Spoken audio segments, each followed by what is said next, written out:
Superstar Jeddah বস two দিয়ে রাজত্ব করেছিলেন এবং রাজত্ব করে গিয়েছিলেন। এটা হচ্ছে সুপারস্টার জিত।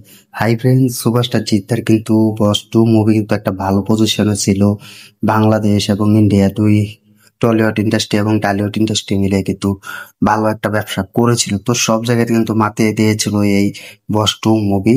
তো বাংলাদেশে কিন্তু রিলিজ দিয়েছিল 2017 সালে এবং ইন্ডিয়াতে 2017 সালে কিন্তু রিলিজ দেওয়া হয়েছিল এই বস টু মুভি। তো বস টু মুভি কিন্তু ভালো একটা পাওয়ারফুল মুভি ছিল।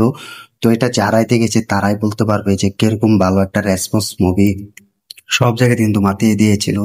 তো সুভাষটা জিদ্দা অভিনয় করেছিলেন, শুভশ্রী গাঙ্গুলি অভিনয় করেছিলেন ও বাংলাদেশের আরেক অভিনেত্রী নুসরাত ফারিয়া তিনি অভিনয় করেছিলেন এই বস টু মুভিতে, এবং বাংলাদেশের আরেক অভিনেতা অমিত হাসান। তো মুভিটি পরিচালনা করেছিলেন বাবা যাদব।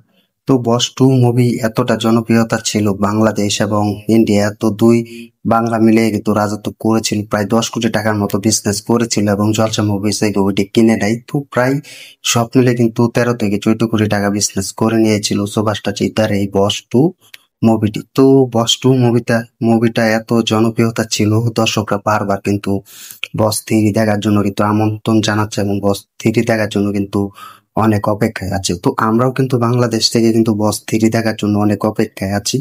তো সুভাষটা জিদ্দার অ্যাকশন কিন্তু কম ছিল না এই বস টু মুভিতে। তো বস ওয়ান চ্যাপ্টার ওয়ান মুভিটা দেখেছিলে, সেই বস ওয়ান চ্যাপ্টার মুভি কিন্তু জনপ্রিয়তা ছিল। তো তার সাথে সাথে কিন্তু বস টু নিয়ে সুভাষটা জিদ্দা হাজির হয় এতে। তো বস টু মুভির গল্প লিখেছেন সুভাষটা জিদ্দা এবং অংশুমান প্রত্যুষ। তো সুভাষটা জিদ্দাও কিন্তু এই গল্পটি কিন্তু বিভিন্ন লোকে কিন্তু ধরা দেয় তার ভক্তদের মাঝে। তো ঈদে কিন্তু এই মুভিটি কিন্তু রিলিজ দিয়েছিল, তো জনপ্রিয়তা পেয়েছিল ভালোই। তো সব জায়গাতে কিন্তু সুভাষটা জিদ্দাকে আমরা দেখতে পেয়েছিলাম। বাংলাদেশে যখন জিদ্দা হাজির হয়েছিলেন তার ভক্তদের মাঝে ধরা দিয়েছিলেন, বাংলাদেশে শুটিং করেছিলেন এই বস টু মুভিতে, সবাই কিন্তু দেখার সুযোগ পেয়েছিলেন সুভাষটা জিদ্দাকে এবং সবাই কিন্তু দেখেছিলেন।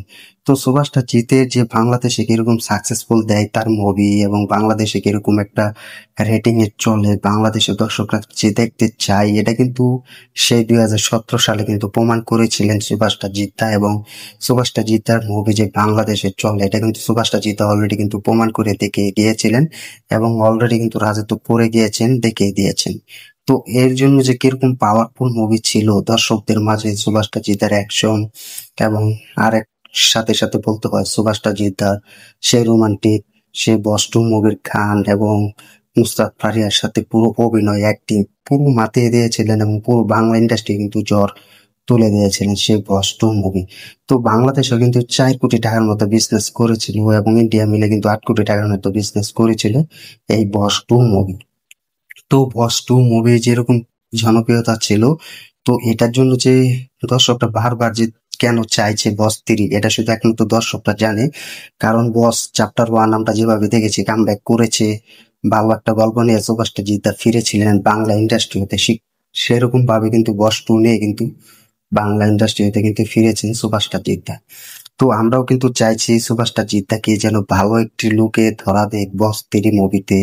তো বস টু যেভাবে নিয়ে তিনি হাজির হয়েছিলেন ঈদে, তো ঈদ পুরো জমিয়ে দিয়েছিলেন। তো জিতের যে ফ্যান্সরা আছে, ভক্তরা আছে বাংলাদেশে, তারা কিন্তু কম নয়, তারাও কিন্তু দেখিয়ে দিয়েছিলেন যে সুভাষটা জিতের মুভি বাংলাদেশে চললে সুভাষটার ভক্তরা যে হলে যাবে না এটা কখনো হয় না।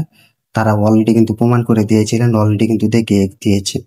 তো এটার জন্য কিন্তু ভক্তরা কিন্তু বস টু যেভাবে দেখেছে, যেভাবে ভালোবাসা দিয়েছে, তার সাথে কিন্তু বস থ্রির জন্য কিন্তু অপেক্ষা করছে ভক্তরা। তো বারবার কিন্তু অনেক ইন্টারভিউতে কিন্তু সুভাষটা জিদ্দাকে জানায় যে বস থ্রি কবে আছে, বস থ্রি কি দেখা যাবে না।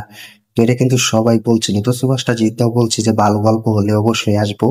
তো আমরা বস এবং বস টু যেভাবে বানিয়েছি, যেভাবে তৈরি করেছি, অভিনয় করেছি, ঠিক সেরকম ভালো একটা গল্পের জন্য অপেক্ষা করছি। ভালো গল্প নিয়ে আসলে সে মুভিটা আমরা উপহার দিব দর্শকদের মাঝে।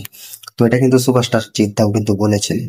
তো সুভাষটা জিদ্দার এই বস টু বাংলাদেশে যেভাবে জনপ্রিয়তা পেয়েছে, এখন বাংলাদেশে যদি সুভাষটা জিদ্দার লায়ন মুভি আসে তাহলে ভাবো যে কিরকম জনপ্রিয়তা পাবে। বাংলাদেশে বস টু মাত্র 4 কোটি টাকার মতো বিজনেস করেছে, আর লায়ন মুভি যদি আসে তাহলে সেটা কিন্তু 10 থেকে 15 কোটি টাকা এসে বিজনেস করে নেবে। তো বস টু মুভিটা কিন্তু এখনো কিন্তু জনপ্রিয়তা বয়ে আছে, জলসা মুভিসে কিন্তু বারবার দেখি, যে বাংলা সিনেমায় দেখি। তো বিভিন্ন প্ল্যাটফর্মে কিন্তু বস টু মুভি কিন্তু দেখা যায়। তো তোমরা কমেন্ট করে জানিয়ে দাও, বস টুর মতো মুভি এত ভালোবাসা দিয়েছো, তার সাথে বস থ্রির জন্য এখনো কতটা অপেক্ষায় আছো, এবং এখনো বস থ্রি বস টুর মতো চাও কিনা বাংলাদেশে রিলিজ এবং পুরো বাংলা ইন্ডাস্ট্রিতে, সেটা কমেন্ট করে জানিয়ে দাও। তো ভিডিওটি ভালো লাগলে শেয়ার করে দিও, চ্যানেল নতুন হলে তো চ্যানেলটি সাবস্ক্রাইব করে দিও। দেখা হবে নতুন ভিডিও নিয়ে, নতুন আপডেট নিয়ে। ধন্যবাদ সবাইকে এতক্ষণ সাথে থাকার জন্য।